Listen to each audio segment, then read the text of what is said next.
and welcome back to the SWTVC podcast, the audio home of the SWTVC crew and the ongoing push for the continued existence, expansion, and success of the heritage scale of Star Wars collecting. I'm Evan Fries, or as you may know me on Instagram, at Mile High Ground. This week, we've got a very special episode for you. If you may notice, you'll look at the calendar. Hopefully today, the day the episode drops, it is May 16th. I'm not looking at the calendar. Tomorrow will be May 16th, yes. We're recording this a little early. The release day of this episode will be May 16th of 2022, which is 20 years on from the release date of Star Wars Episode 2, Attack of the Clones. Woo.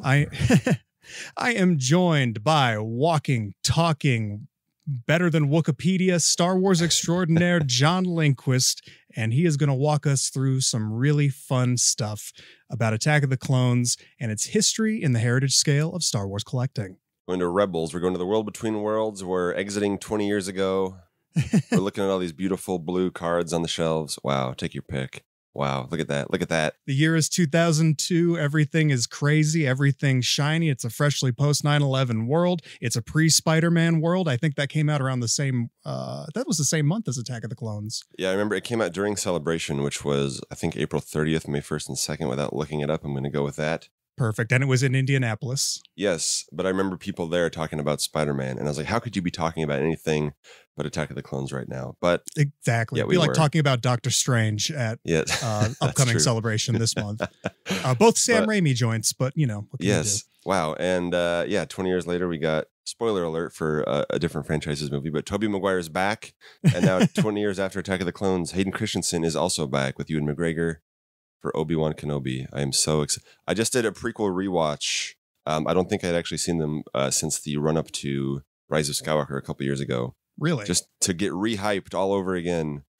And it did the exact trick I was hoping for. I was very excited to check that out and get those hype levels at maximum. Oh, yeah. It's like poetry. It rhymes. Everything is all patterns in the Force. And here we are talking about Attack of the Clones figures. We're hitting that 20-year nostalgia cycle for everything. So why not feels good, bring it back again? Yeah. Right? Oh, man. What? Revenge of the Sith is turning 17 this year? That doesn't feel this real, week. But... Yeah. Isn't that nuts? And Phantom Menace is 23. Wow. So, a little context. In 2002, when Attack of the Clones came out, A New Hope was turning 25. So, the length from Star Wars' beginning, from No Star Wars to Star Wars to Attack of the Clones until, and then Attack of the Clones till now is approaching the same amount. I don't know if that makes any sense. I think we'll do a bar graph. It'll make sense. It makes plenty of sense, and all I'm hearing is that we are finally getting to be bona fide old men to yell at clouds, even though we are the youths. Yes. Our movies are old enough to drink, vote, and fight. So we were because you and I were the similar age. I'm 32 at the moment. I'm 31. Okay, well, you're a whippersnapper. Balding, but you know. But so we were the kids at the time when Attack of the Clones came out, so we remember all the old people complaining about it. Not my Star Wars. There's only 3 Star Wars movies. Yeah. And now some of us never changes. Yes, and now we're complaining about the newer movies or whatever. Or there's only 6 Star Wars movies. Yeah. Yeah. So time is a flat circle. The circle is not complete. Something like that. Yeah. Plenty of that. Yes. But so in the lead up to the film 20 years ago, there was a lot of fun stuff happening. Just the excitement of the new movie coming out, feeling a little bit of it now with Obi-Wan Kenobi coming out. Mm-hmm. There was, early in the year was the Toy Fair, which had the silver Darth Vader figure for the 25th anniversary of A New Hope. It's a silver anniversary, I guess. We were also being treated to a lot of behind the scenes content in the lead up to Attack of the Clones. George Lucas would select, or at least someone would say he was selecting, images to put up from the making of the film. Not quite as intense as the hyperspace camera from Revenge of the Sith, but still a nice little peek into the process. There was also set diaries, I believe hosted by Ahmed Best. I can't remember if those were released after the movie, but there was plenty of updates from the making of the film down in Australia at Fox Studios. Then just getting hyped. There were like 4 trailers leading up to Attack of the Clones, I remember. The breathing trailer. Yes. And then, so just moody, so experiential. I forget the word what I'm looking for here. No, I get you. I remember the final trailer, the one that I think we got our first glimpse of the Geonosis battle with like the clones coming in and all that. You know, spoiler culture back then was totally different. But I remember watching that trailer. And I think that was one that came out, I think, only a month or two before the movie dropped. There was one that came out with Ice Age. It might have been that one. Yeah, and I was so floored by that. 11-year-old me was like, hey, Mom, get into this room and watch this on our AOL dial-up. This is amazing. We're watching it in 144p. Look at those special effects. It was amazing. 2002, amazing. Man. Yeah. What a time to be alive. Woo! But we also had, to kind of dip into our other show, Sacred Jedi Texts. But there was the book, The Approaching Storm, I believe was the title. Yes. And it's about Alan Dean Foster, correct? Yes, who wrote the original A New Hope novelization under George Lucas's name.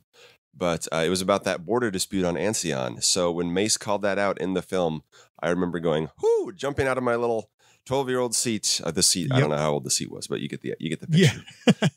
But I remember that as well. And in that book, Obi-Wan and Anakin also teamed up with Luminara and Barriss. And I remember those two were favorites of my cousin, and seeing them in live action was also rad.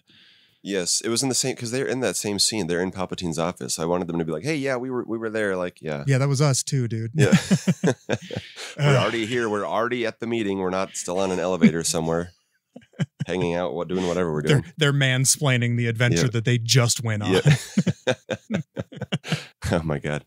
But and then so as we are now about to get hyped up for another celebration, Celebration 2 is happening in Indianapolis at that time, as we just mentioned. I remember waiting in line, I think it was about 8 hours. There was some very long lines at Celebration 2 and 3 to get into the exclusive store. Hasbro didn't have their own store at the time. It was a big store for all the exclusives, which they still have, but most smaller vendors have their own exclusives with their own booths now. And it was the Jorg Sakul, I guess. Jorg Sakul. I love how you say it. I've always said George Sackle. George Sackle.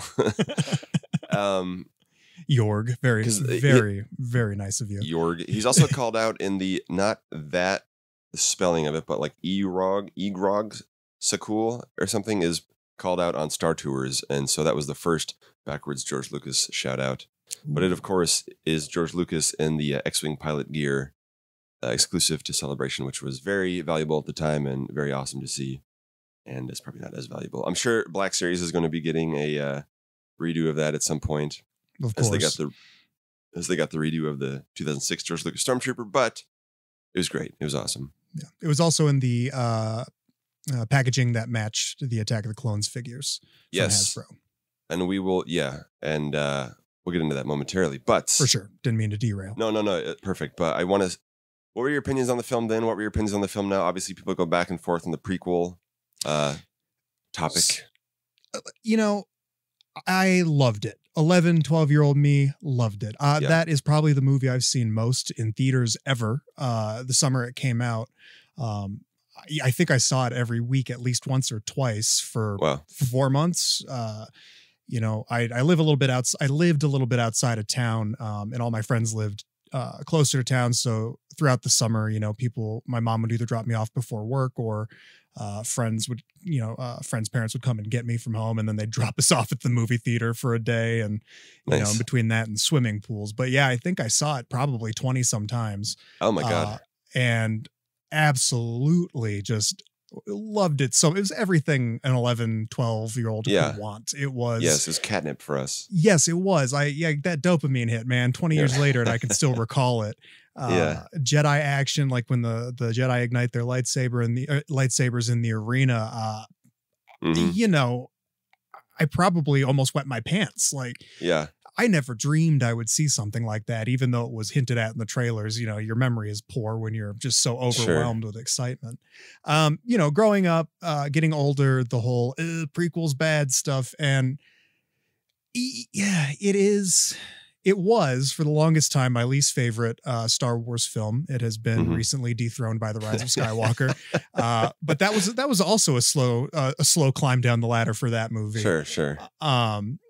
it's almost as if they're supposed to be experienced in the moment and not picked apart meticulously for years after the fact. But that's what we do. We love it so much. That's why we pick it apart and then say, actually, that's terrible. Totally. But I love it anyway. And let me tell you something, John. I have put on Attack of the Clones as background noise multiple times a week, every week for like the past 2 years. So I have watched that movie a ton still. It is infinitely enjoyable to watch, even though I think it is as a film, not great, to put it kindly. And I have some major issues with it in terms of direction, story, tone, style, CG, all of that. Reshoot beards. Obi-Wan's reshoot beard kills me. It kills me every time I see it. It's like Henry Cavill's, it was the precursor to Henry Cavill's mustache. I love watching that movie. There's a lot to love about it. So even though it's my second least favorite Star Wars film, it is maybe one of my favorites to put on and just kind of take in. It's still exciting. It's still fun. All the supplementary material we've gotten over the past 20 years, be it Revenge of the Sith, but then all of the Clone Wars show, Legends books, and now we're getting canon kind of filling in times around that. It's just great. It's a great nostalgic movie for me. Phantom Menace and Attack of the Clones, I have infinite fun memories of both of those movies. So I'm glad to see people coming back around on them, including myself, because, getting over my whole, if it's not a good movie, it's not worth it. What a way to live. Who cares? No, I love it. I love putting it on. I think it's my girlfriend's favorite Star Wars movie. I think it's my girlfriend's as well. Yeah. So a lot of great teen angst going on in that movie.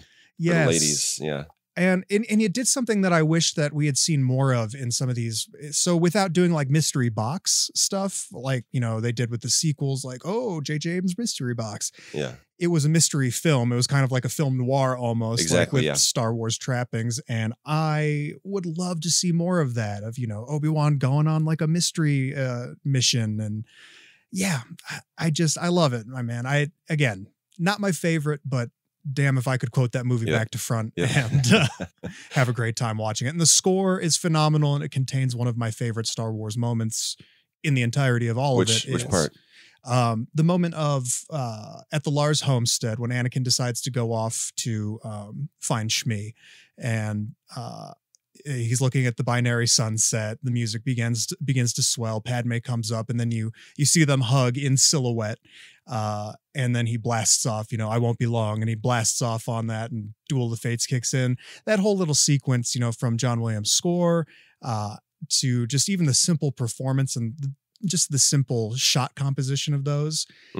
Beautiful. Just chef's kiss. I could watch those that sequence every day on loop and be like, this is Star Wars. Yes, absolutely. As we were talking before we started recording, I just rewatched all the prequels. Did I say that on the show? I don't know. I'm tired. But I said it during the show. But and some of those quiet moments, I guess it's not so quiet, but the dialogue-free moments where it's just George being George, just pure imagery and sound. Even he will knock his dialogue, but some of those moments, like the prequels each have several of those. Like in Phantom Menace, there's a moment on Coruscant where it's just the shots of the evening, the sun setting, right before Padme and Jar Jar talk about the army. It's just a beautiful little quiet moment. Attack of the Clones, yes, when Anakin's off searching for his mother. And Duel of the Fates is kicking in. Again, it's deciding his fate, deciding the fate of the galaxy in these moments where he makes a not great decision to kill all the Tuscans.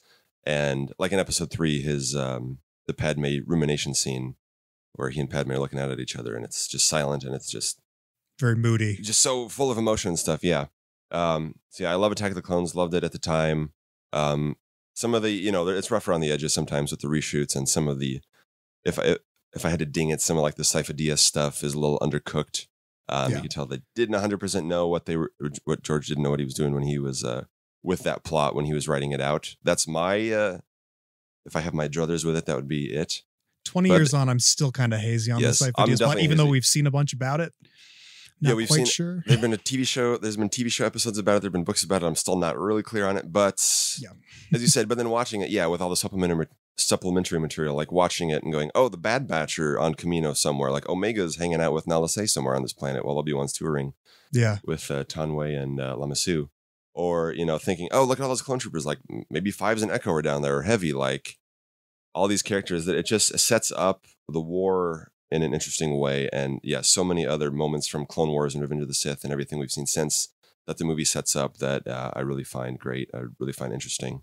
Anakin, I think he's supposed to be a little awkward. I think both he and Padme, we've had these discussions, especially in college, when you were a little bit on your anti-prequel kick. Oh, for sure. I was trying to defend it before I realized that defending Star Wars online is only going to waste your time and not going to convince anybody. So they'll come around eventually, or they won't. So there's no point in... I will say, I don't think Hayden Christensen's performance has ever been something I've considered a negative for the prequels. I think I've always enjoyed him. I enjoyed him as a kid. I enjoy him now. I'm glad to see that perception change a little bit, but I do remember him being the target of a lot of ire. Definitely. And sometimes if there's other issues that people have with the film, it's easy to just target on one thing, or his sand line, or him being whiny or whatever. But that's the way the character was written. That's the way George wanted him to be. So like, also Skywalkers are whiny as hell, man. Yes. Does anybody remember the OT Luke in A New Hope? People talking about Ben Solo crying now. It's like, yeah, don't you guys remember Luke? Don't you remember Anakin? Like it's a feature, not a bug. Come on, guys. Yeah. But it's adolescence is hard, and they're growing up, and they're, feeling feelings. I do just want to say, and again, to reference our other podcast, the Sacred Jedi Texts, I was cheating on the book that we're reading currently for that book club. And I was reading the new book, Brotherhood by Mike Chen, which is about Anakin and Obi-Wan right after Attack the Clones. There's some great stuff. I'm not going to spoil anything in there for you. I just want to tell you, if you like Attack of the Clones, or if you have fun with Attack of the Clones and you like the Clone Wars, you're going to love that book. You're going to absolutely be floored by all the fun stuff in it. I'm so hyped. There are things mentioned there, John, that I know it's almost like Mike Chen was reaching into your brain to put things into it. So, oh my God, I'm excited for you to read it. I'm so stoked. But so I remember at the time, just seeing Yoda with a lightsaber for the first time, and people can say, what they want about that scene, but at the time it was like, oh my God, this was incredible. Like, it was something I never thought I'd be able to see, and it was just so exciting. And everything on Geonosis. So even still rewatching it, it was just like the Coruscant chase, the Camino battle, everything on Geonosis is just still, it's awesome. It's just pure Star Wars. I still think perhaps my favorite moment is got to be the seismic charges from the Slave One. Yes, it's just so good. It's just so cool. I am so I have issues with Book of Boba Fett, but I loved seeing that in The Mandalorian and the Book of Boba Fett, is seeing the seismic charges return. This is now going to be the third episode of a podcast in a row that I will reference the Leonardo DiCaprio meme, John. Yeah. That happened, and I just remember pausing it and like pointing, being like, that's cool. And there's no one in the room. I don't watch it with anyone. I was watching the Mandalorian one with my family, and I remember I just pumped my arms in the air. I was like, yes. It was like, as much as I say, you can't go for the easy nostalgia trick, it doesn't work on me, but the prequel nostalgia apparently works on me very well. Yeah. So, but it's just such an awesome moment where the sound completely cuts out, and then it hits you with that weird sound, that kind of twang sound. That I still don't know how they did it. Whatever. That is my ASMR, is the seismic charge sound. Like if someone was like, just name a sound that can just, really titillate you. And I'd be like, it's going to be the seismic charge. A little bit of silence right before it. Yeah. And then, so I'll just say one last thing from a filmmaking, one last thing on this topic before we talk for another 3.5 hours. Oh yeah. But just the fact that it was the first major film shot on digital. There had been smaller films shot on digital, and just one of the things about George that I always appreciate, and I've talked about it on the show before, but the way that he pushed the art of filmmaking forward, the innovations of the technological side forward, every time he made a movie. His advancements on A New Hope are always talked about with ILM and Skywalker Sound and everything, but to have digital characters and then to push for digital filmmaking just opened it up to so many more people, and it allowed us to do our film school thing. I remember going from tapes to but just now that so many more people are able to use digital, and it's so much more widely available, and digital projection was happening around the prequels that he was pushing for, And so I always appreciate it on those levels as well. Even if they did the IMAX release too. They did, yes, which that was interesting because that wasn't digital, so it had to fit in a 2-hour film reel. Yeah. So they had to cut like 20 minutes out of the movie, and it made for another interesting cut of the movie. And I wish that was available. I wish all the different cuts of the film were available. As much as I appreciate George and want him to have final cuts, it would be nice, just for a history standpoint, to have the other cuts available as well. Give me the TPM puppet. Yes, Puppet Yoda. They gave us the give me the shot where Anakin doesn't grab Padme's hand with his robot hand. Am I misremembering that? But I think that was added for the digital release and the IMAX release. I remember that. I feel like that's always been there, but has it not? I thought it was maybe on the digital projections, but not on the film projections. There were a few things, like they added Django's jetpack sparks. Okay. I remember that being added. It's a very strange thing. Make him available, and we can talk about it. Yeah. Yeah, 20 years does some numbers on I could be wrong on that one, but I do remember, yeah. But I didn't mean to derail you there before we talk about toys. Yes, as we are here on the SWTVC podcast. Yes. We got to talk about the Star Wars toys. It's an essential part of the Star Wars experience. In addition to celebration and the trailers and the hype and fun with friends and family, the figures are a huge part of the experience. Yeah, this is a great time to talk about it. I mean, it's the 20th anniversary of that movie. But again, with Obi-Wan Kenobi looming and prequel hype, prequel nostalgia being at peak levels, having Hayden Christensen, whose debut was in this film, or debut as Anakin was in this film, and he's coming back, to kind of 20 years later play Vader proper, and having Ewan back again. It's just fun, man. It's fun to see these patterns again, even though long hair Obi-Wan is not my favorite look from the prequels, and that they're kind of doing it again in the Obi-Wan show. Yeah. It's grown on me, and I think mostly it always bothered me because of the scenes with the reshoot beard. As I'm kind of figuring that out as I get older, it's like, oh, that scene is why I didn't like this look. Well, there's a few shots in the movie where it's very lustrous. It's very it looks like he just brushed it. Maybe he was in the Jedi Starfighter brushing it on the way to Geonosis or something. Yeah. Yeah. Some of the hairstyle choices are kind of interesting. And as we mentioned, Master and Apprentice, some of the characters kind of are like, why? What's with that Padawan haircut going on there? Yeah. I don't know, but I will say, so here is one spoiler for Brotherhood. Oof, all right. One spoiler, and it's very early on in the book, and it's not a major thing. It's something you've already seen in Clone Wars micro series of Anakin giving Padme giving Padme his braid. So interesting. That is canon now. So love it. Assumed it was anyway, but yeah. Yes.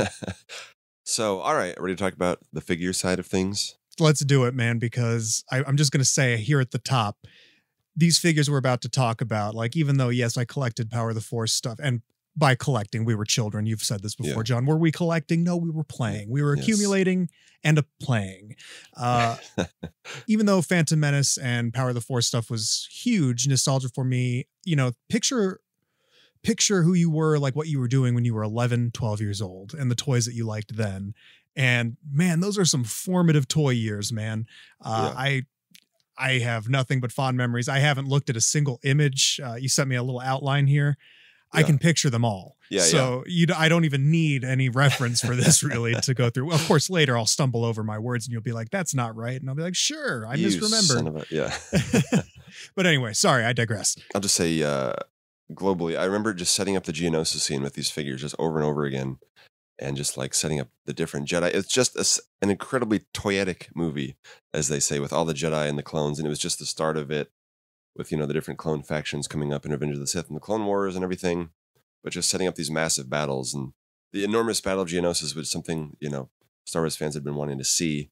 Yeah. And it's still, they could have done subsurface scattering a little better, whatever, but it still holds up. It's still awesome today. So, okay, back to early 2002. Power of the Jedi line is coming to an end. Had some great figures in that. The Force Files are no more. Figures are starting to get a little more stylized, with some less neutral poses, some more aggressive expressions, like Eth Koth being the first one. I can't remember if it was ever confirmed if he was supposed to be in the Attack of the Clones line, or if it was just sort of a preview of that. He's not. He's technically in the movie as archival footage when they're in the. Yeah, because he was never. We didn't see him on Geonosis, correct? No, because Agent Kolar. Yeah, because they recast a lot of the Jedi and then realized that they look too different, so we're just going to call them different things. But the Jedi Council scene with Anakin and Obi-Wan used old footage from Episode 1, so Ithkoth, Depa Billaba, Adi Gallia all appear there, even though they were recast as Ajan Kolar, Sar Labuda, and Astas Ali for the Geonosis scenes. But and then they kicked the dust off those characters for Clone Wars too, so yeah. They were around. I just wanted to mention too with this Ithkoth, was he one of the first to have the lightsaber with the removable blade? And so he had the removable blade, and he also had like the flare at the bottom for the first time, which is not really in the movie, but it still adds a little. There's like a couple shots of like when the close up of in Duel of the Fates when Qui-Gon, you see the close up of Qui-Gon, then Obi-Wan, then Maul. Qui-Gon has a little bit of a flare at the bottom, but it's not quite like this. But they were finding ways with the expressions and the poses and the lightsaber just to add a little more life. So they had the wave of sneak preview figures, which was the last group on the Power of the Jedi line look, even though they weren't under the Power of the Jedi line. But it was Jango Fett, Zam Wessel, is how I've pronounced it. I don't know. Yeah. The Clone Trooper, and R3-T7, who I still cannot find in the film, but is somewhere on Coruscant. He's either near Dex's diner, or I always sort of wondered if he was in the background when they were interrogating Zam, because I think there's a droid back there somewhere. But I don't know why that I had it in my head that you could briefly see him in one of the Naboo starfighters in the beginning, or he was on the landing pad and got blown away by the explosion. Interesting. In the beginning. Could be, but I don't know. Yeah, I'm not sure, because I think they've appeared on set in a few background scenes, but they reuse props all the time. But so similar to the flared lightsabers, these figures all had the blast effects, which I loved, and we're finally seeing them come back in the line this year. We talked about it on last week's show.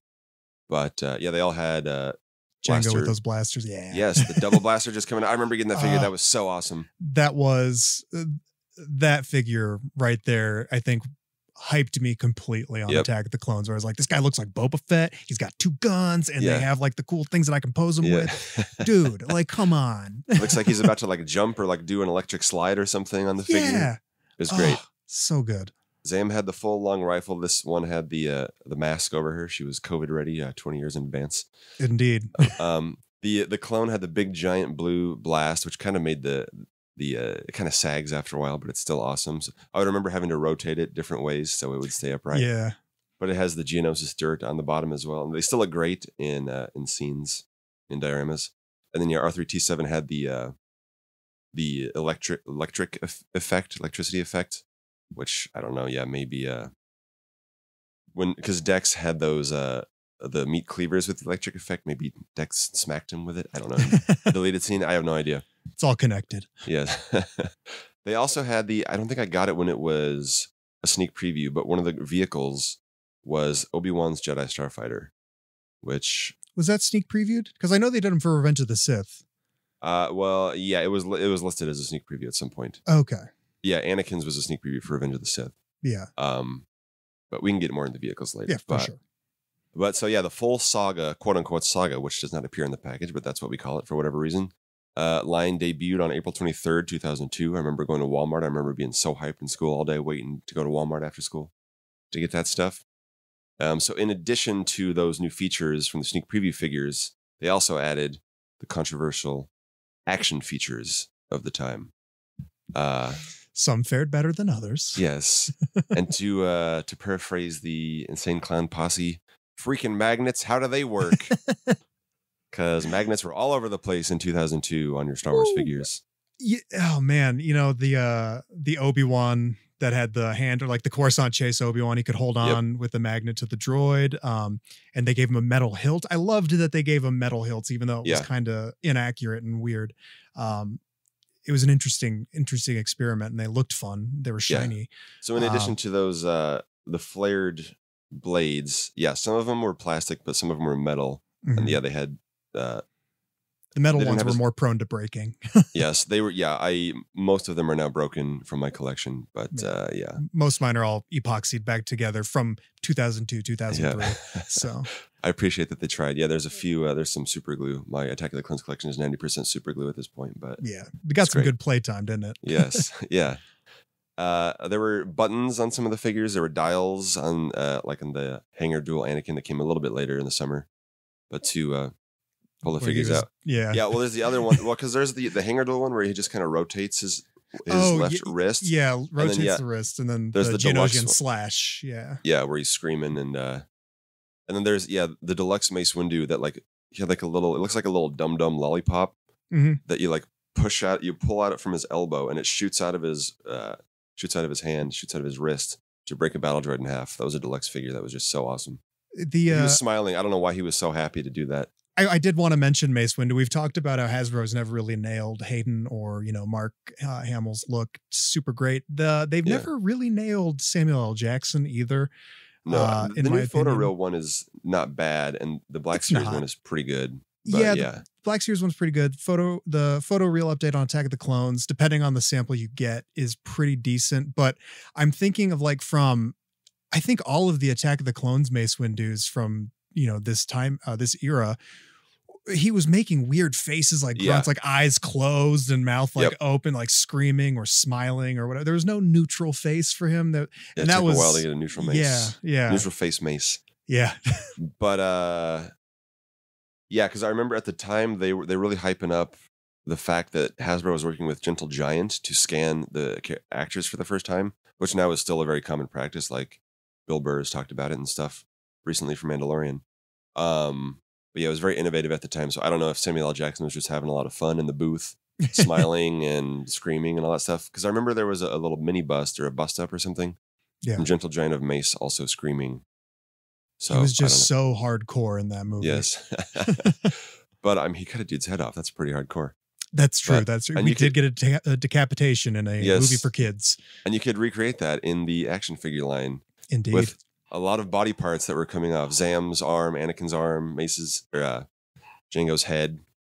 But because there's the Mace where he swings the lightsaber around, I guess, to cut off Jango's head, but the little connector of the hilt and the blade was so weak that it would always just kind of not really fly out. Yeah, his lightsaber would fly out. Yeah, because it would connect into his sleeve also. Yeah. They were getting a little crazier towards 2003 when they had some of these action features. They kind of phased them out within a year. But there was the Total Control Mace Windu who had that thing in his back. Yep. We would kind of, there was no like real good neutral Mace for a long time. I remember the 2003 Jedi Council set was really my first favorite neutral Mace with like a regular expression. But the Total Control one was crazy because he had like rubbery arms. Yeah. It was almost like a puppet and you could control his arms. It was crazy. And they never did that again, but it was kind of fun. And that Obi-Wan with the spear stabbing action where better keep the spear in his hands or else people will wonder why you're making your figures do that. Yeah. Obi-Wan's got some legal issues now.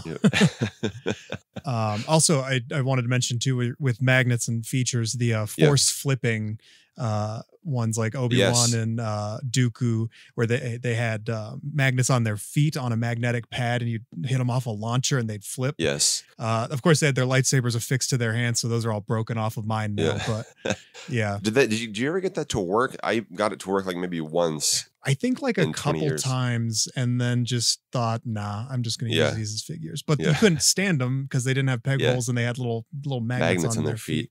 So and the first figure in the line is the Anakin. I'm not going to go over every single one, but the Anakin peasant figure.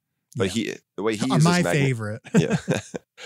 He had the vintage Kenner style pop out lightsaber that slid out of his arm for an outfit where he's in disguise and not using the lightsaber. But his magnet was in his left hand, so he could open his little luggage. So you could use the Force to go on vacation, I guess. Action features. Yes, it was nuts, but it was fun. So there's a lot of creativity, a lot of fun in the line.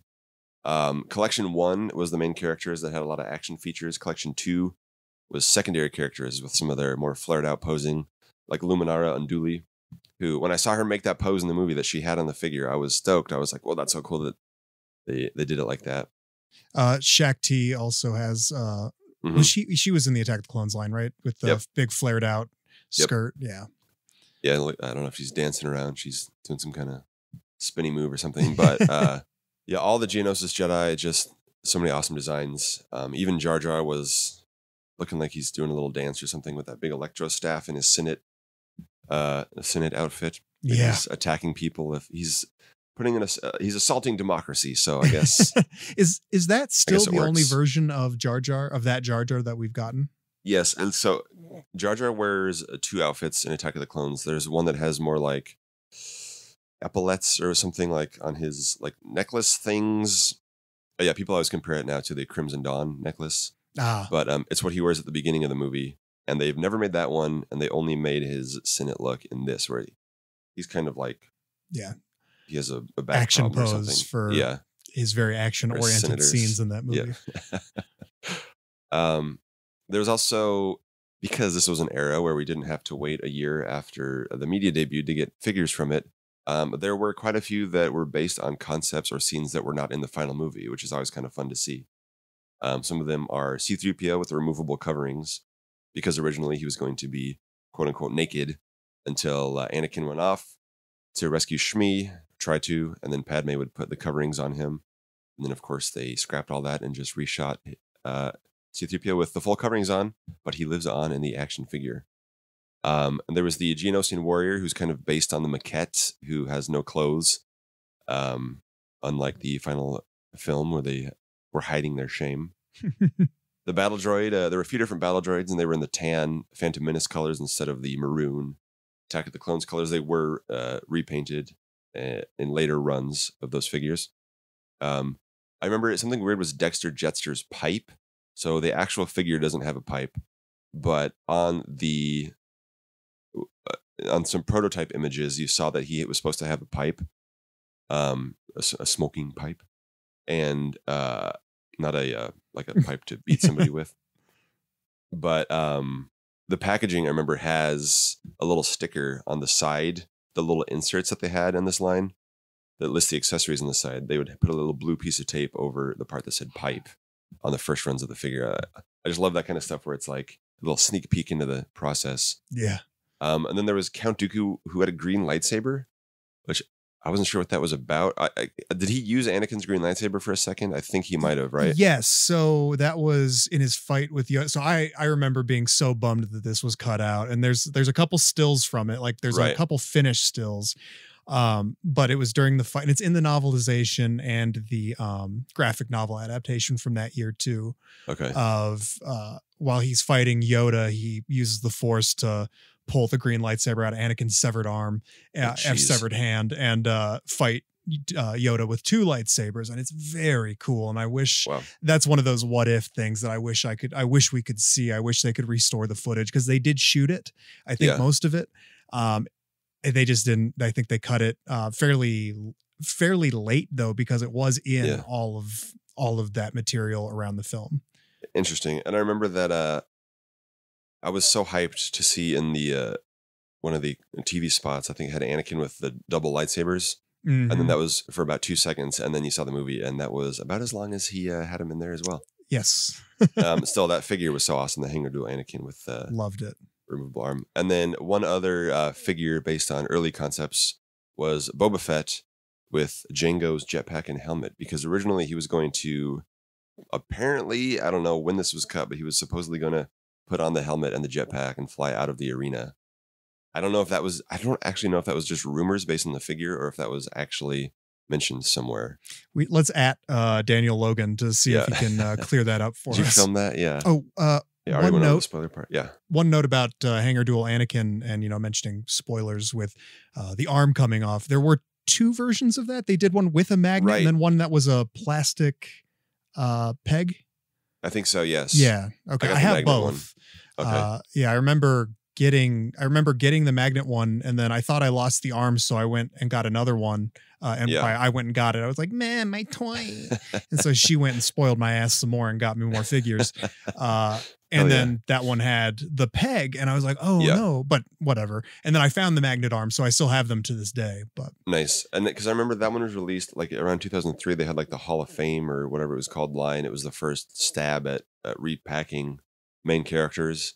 Yeah. Which evolved into Saga Legends over the next few years. And then they had the version with the collector cups, which are like the plastic versions of the Burger King cups and newer designs for the cups. But that Anakin later had the peg instead of the magnet. So I believe I have both from various versions. Repacks. It's always been happening. And it's always been a great thing. Yeah. And I forgot to say earlier with the silver Darth Vader from the Toy Fair line, which was very, very sought after at the time. Don't let anybody tell you that these shiny repaints are anything new, because they are not. Yeah. So, in addition to the great action features and removable body parts and spoilers and unused concepts, there were some OT and Phantom Menace love in this line as well. I think maybe after going so full into episode 1 and then mixing some OT back in for Power of the Jedi, they wanted to keep some of that love going. It was interesting to see some of the concepts that we're still seeing again today. So like the Indo-Rebel soldier that had a second head for the first time. It was the first time they did a running change on an army builder. I think it was. Yeah. They did that. They did the battle droid with the different slashes and stuff. But yeah, when you say second head, it wasn't packed in. It was you had to buy it separate. Yes. Okay. Yeah. First, they had the beard based on Mark Boudreau. It was the goatee guy, and then there was another one based. I don't know if it was based on another Hasbro employee. I'm sorry that I forgot your name. Lost to the Sands of Time. I don't like the Sands of Time. And of course, Ephant Mon was one of the highlights of the OT figures that year. Who won I think it was the second Fans' Choice Award, Fans' Choice vote. That figure is huge. Award. It's incredibly huge, and it was very difficult to find when it came out. Not in Wyoming. It was super easy to find. Oh, really? Yeah, this is when like distribution was so plentiful, toy aisles were full. I think, it's like, I think I have every figure from this era, or like loose from, because I was opening back then, but I did, my mom with her habits, she bought me carded sets to have whatever. Thanks, Mom. But yeah, all of them. I think a pretty complete run of the 2002, 2003 stuff. I don't remember any of it being hard to find. I remember getting the poster checklist when they did the poster checklist, which were so fun. Shout out to my cousin Layla at her parents' house. That's still on the wall in her old bedroom. That was on my wall for quite a long time. Yeah, I remember being able to check that off every couple weeks going into the store and finding new stuff. Nice. And I remember he was fairly hard to find for me in Colorado at the time. And then Yoda and Dooku were also a little bit hard to find at first. Yeah. Just because they were so sought after. The hardest Dooku for me to find was not the first one.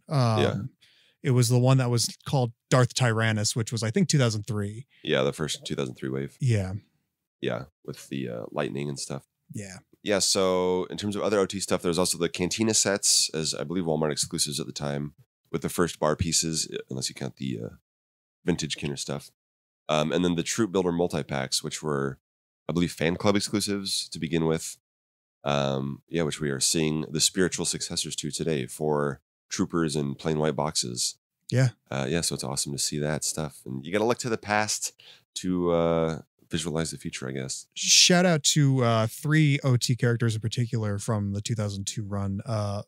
At the time, the Bespin Dual Luke, with a removable hand with a little magnetic peg in there, and the giant suction thing you could hang off. Loved that figure, loved it. And the Vader that was complimented and was also great with an action feature.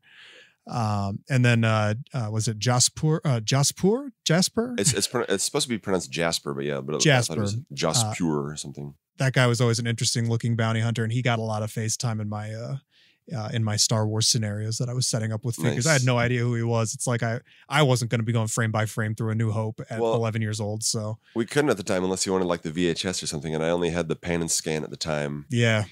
This was, I think DVDs were starting to become a thing, but we weren't a laser disc household. I'll just say that. It was, I remember a lot of family members asking, why does it have the black lines on the top and bottom of the screen? And it was, having to have that conversation a lot at the time. Yeah. Oh, pan and scan, 4x3. Those were the days. Woo. Barbaric times. Yeah. So we kind of touched on some of the deluxe figures a little bit, but I wanted to go over the Droid Factory parts from throughout 2002 and 2003, which I just love those. They came with figures like C-3PO, right? With the magnetic head and the little crane that would spin around and swap out. Swap it with the battle droid, and there was I can't remember if I don't think the Geonosian warrior, but I guess there was a basic Padme that had it. That's what I was thinking of. But then there was that the Super Battle Droid. That was another 2003 figure, but it was like had a hollow middle. Yeah. And then it had like a sort of Play-Doh type situation where you would just put it in the droid factory part and you would stamp it and make a little Super Battle Droid. And then you could cut them up with lightsabers and stuff. It was awesome.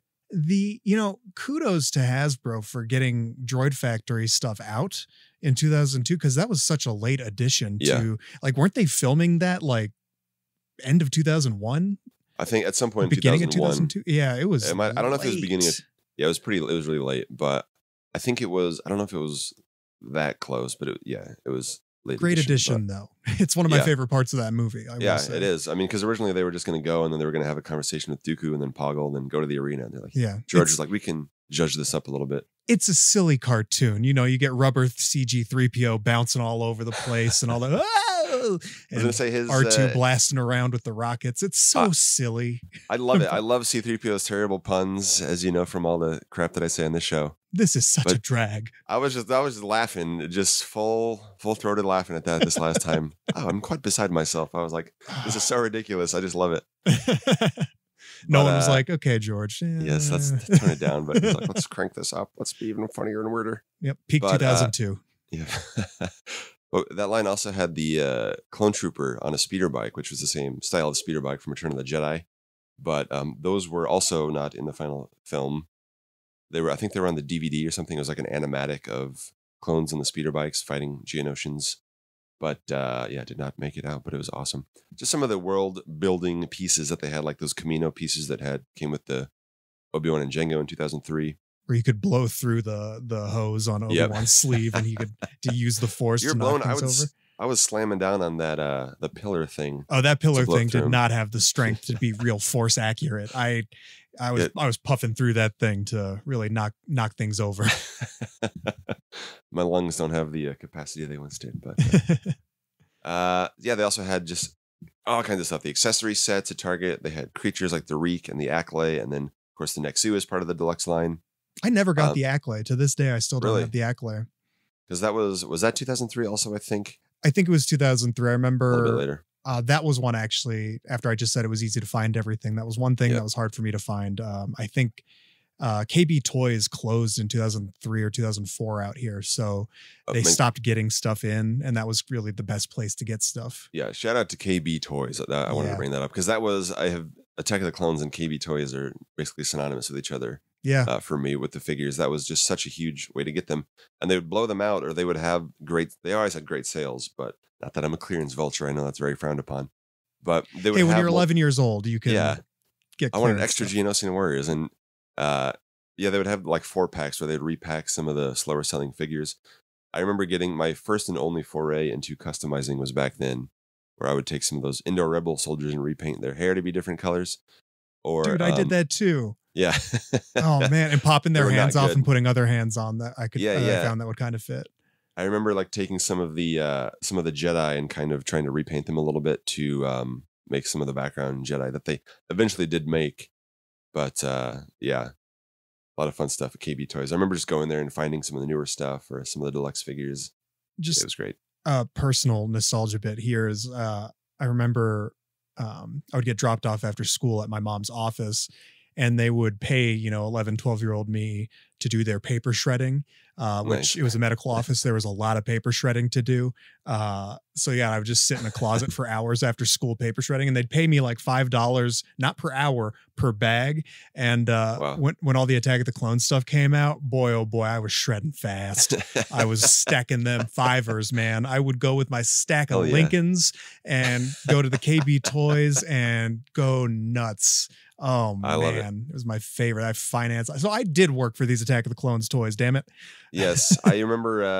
Allowance. It was a lot of lawn mowing that summer, and then the next year, I think it was a lot of paper route money went into getting. I remember getting Anakin and Dooku's speeder bikes the next year, the swoops. Yeah, that was awesome. I loved the vehicles there. So speaking of the vehicles, there were so many of them. There were so many different sizes and price points. There was the Coruscant chase speeders, Anakin's quote unquote Anakin speeder that he stole. He was borrowing a lot of vehicles in this film. Yeah. and Zam's speeder that had the crashing effects, and you'd slam it into something, and the panels would fly off. You click a little button, and they're right as rain. They're good as new. A toy that was designed to be smashed into things. Yeah. And I still have them set up in my Attack of the Clones shelf, where they're great vehicles. They still look good. Yeah, I have newer Anakin and Obi-Wan in them, but they look good. Yeah. I still point out in the film every time when Obi-Wan falls down and he gets in the speeder. I always remember trying to recreate this, because he gets on in the middle between the seats, and then in the very next shot, there's these two giant antennas sticking out from where he just was. Don't pay too close attention to these things in Star Wars. The film is crap because of that. That was the if YouTube existed, that would have been the Praetorian Guard dagger controversy of its day. Yeah, it would have been like, George Lucas doesn't understand Star Wars. Yeah. He's trying to ruin Star Wars. Ki-Adi-Mundi's lightsaber turned green for one shot. They totally ruined the continuity of Star Wars. Yeah, Star Wars is ruined. I'm not going to watch the third one. Yeah, oh, I'm really glad YouTube didn't exist during the prequels. Yes, that would have been terrible. As bad as the forums were of people hating on the movies and me being like, I think they're fun. I like them. I think they're great. I think they're awesome, and I'm just having fun. But next size up was Obi-Wan's Jedi Starfighter, which I guess was a sneak preview. I think I got it later, but it had the design where you would hit the button underneath it on the back, and the front part of the wings would pop off, and then like the little wings would open in the back, which I think inspired the Episode 3 design of the Jedi Starfighter a little bit, where the wings flare out to look a little bit like a TIE fighter. That was the Eta 2s from Revenge of the Sith are my favorite. Like, I think my favorite vehicle, like like full stop. I love those. It's like, I love the Razor Crest. I love the Falcon, the Republic gunship. Cool. But like, those are dope. But the Delta 7s, man. So good. Those, man, I loved those. I was all in on the repaints in the following years on those. Yeah. That was great for me. Yeah, it was genius when they started getting the Clone Wars stuff, both micro series and later, but you could just repaint. We got so many of those Jedi Starfighters, all three versions, the Episode 2, Episode 3, and Clone Wars versions of them. Yeah. And then smaller versions 10 years later. But and then the fact that they just decided to get all wacky and colorful with them in Revenge of the Sith, and it was like, let's do this. Let's go nuts. Anakin and Obi-Wan crashed got new ones, and then they're just like, they're different colors too. Sweet, so you got to buy 2. Awesome, yeah. Love it. You got to buy 4, I mean. Yeah. 2 for each. I'll do it, man. I'll do it.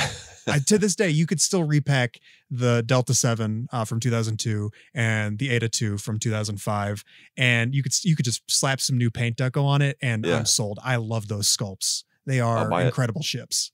Another one of the fun interactive, I guess, interconnectivity features that the line had was on the Delta 7. There was a little hole so you could plug in the radar dish from Obi-Wan, one of the Obi-Wan figures, the Jedi pilot version. That was so cool because it had a little stand with the figure. But R4, scramble code 5 to Coruscant, care of the old folks home. I do love that in when we've seen that figure in the vintage collection, we get the film out from that scene, even though it's with the crappy repack beard or reshoot repack beard. Repacks and reshoots. It's the same thing. And then there was Jango's Slave 1, which I guess was only $30 at the time. Just the prices on these things. The figures I remember were like $4.99. Yeah. It was coming up. They lowered the price after they got rid of the Comtech chips and the Force file. Not that the Force files were breaking the bank for Hasbro, I'm sure, but no pack-ins, but they spend it all on the great figures and the incredibly cheap prices. But for 30 bones would get you Jango's Slave 1. I remember it had those red balls that would plop out, and little wiffle balls. Yeah. To kind of represent the seismic charges. I always forget because in the film he says during shooting they were called sonic charges, and then he kind of turns his head, and so they're able to stuff the word seismic charges in there during ADR. Little fun fact for you, but yeah, loved it. I'm surprised. I just found. I think I told you a couple years back while I was unpacking vehicles, I found all of the seismic charges and missiles that go to that Slave 1. I thought they were lost to time. Yes. Found them. They got dropped all over the house. Yeah. I didn't lose that, but I remember years later, the Shadows of the Dark Side one, where it was the Rise of Boba Fett pack for Clone Wars, where they did the big giant Slave one, which has now been in TVC a couple times, but it was in Jango's colors, Episode 2 and Clone Wars colors. And I lost I was living at an apartment at the time, and transporting it back to my parents' house, my family's house, had lost one of the missiles as I was transporting it to the car. And then I found it in the neighbor's yard like a month later or something. I was like, thank God you never mow your lawn, because I did not expect that to be found ever again. This is awesome. And then the greatest vehicle of this line, perhaps the greatest piece of this line, the Republic gunship. Oh, yeah. I was so stoked to get that thing back in the day. $40. That was all it was at the time. Yeah. That's insane. That's what, $200 now? Yeah, it's they repacked it and repainted it a bunch over the years, and the last one, we'll get into the vintage one, but that was for sure. $130. I forget exactly. Not 130, but it was maybe 70. That's another one though that the sculpt to me holds up, man. That is one hell of a vehicle. It's small as all Hasbro vehicles are. It's about 70% of the size, but it's awesome. But that's no different than like the Falcon or even the Crest